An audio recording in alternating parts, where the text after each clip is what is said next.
Nandibuziza abalala kuba tebalina baabwe kumpi bagikujja I will have said others, but they have no bambuuze Mama Freedom. Osobola okugamba nti eyo mwanyoko. Can you say this is my brother?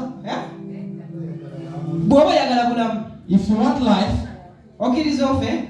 do you accept to die? Oba okkiriza bamutte? Or do you accept him to be killed? Yesu omulungi yeebazibwe. Amen. Hallelujah. Amen. N'amugamba nti kati nno olaba mbuvu gye tuliko. Now you see. Kati tuli wakati mu kutambula. In the midst of the journey. Naye bwe tutuuka eri. Olwabubulifinga. Olwabubuliramu ki bwe kitambera. Ng'abaana ba P7 be babuulira. As children of P7 have been told. Babulifinga babuulirawo bigenda. They brief them before they come for their family exams. Said, you know, Sarah, say like this. When you reach there, are speaking quietly.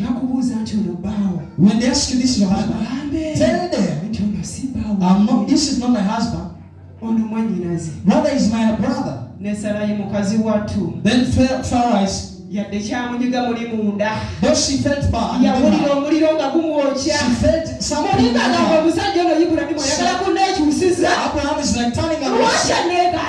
Why is trying to change? When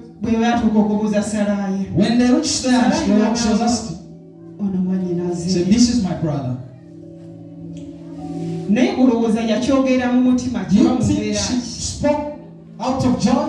In the midst of trouble and anger, she had option to do except saying, you're my brother. Yes, Amen.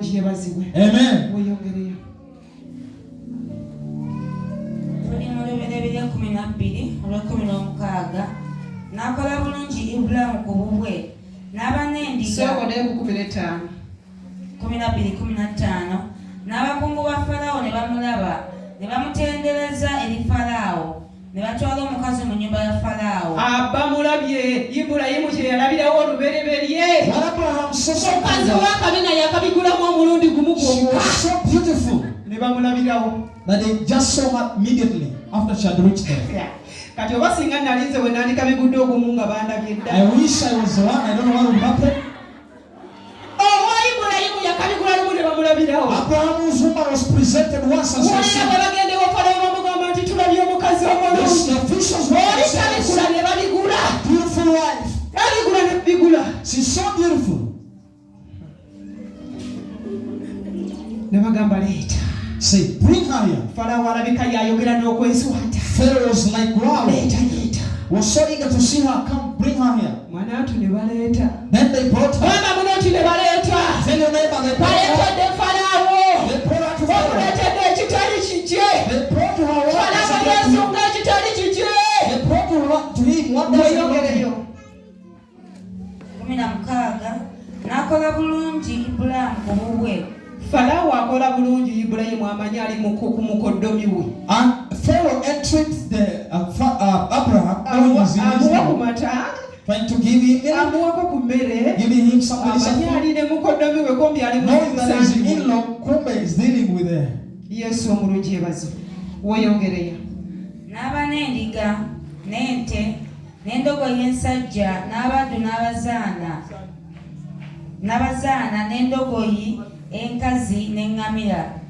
Mukama n'abonyabonya Falaawo n'ennyumba ye n'ebibonoobono ebikulu olwa Salaayi mukazi wa Ibulamu. Mukama Yesu omulungi yebazibwe. Amen.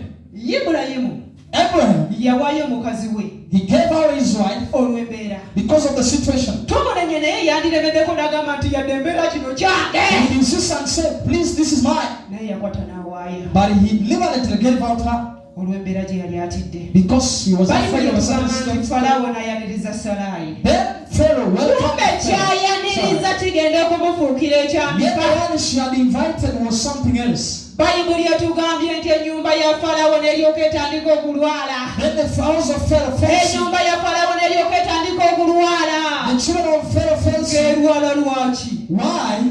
Falaawo alina ekitali kikye. Because Pharaoh has what doesn't belong to him. Falaawo mu nju ye mulimu ekitali kikye. What doesn't belong to him. Weyongereyo. And proceed. Falaawo n'ayita Ibulamu n'ayogera nti, kiki kino ky'onkoze? Kiki ekyakulobera okumbulira nga ye mukazi wo? Kiki ekyakwogeza nti ye mwannyinaze? Nange n'okukwata ne mukwata okuba nange n'okutwala ne mutwala okuba mukazi wange. Kale kaakano laba mukazi wo omutwale weegendere.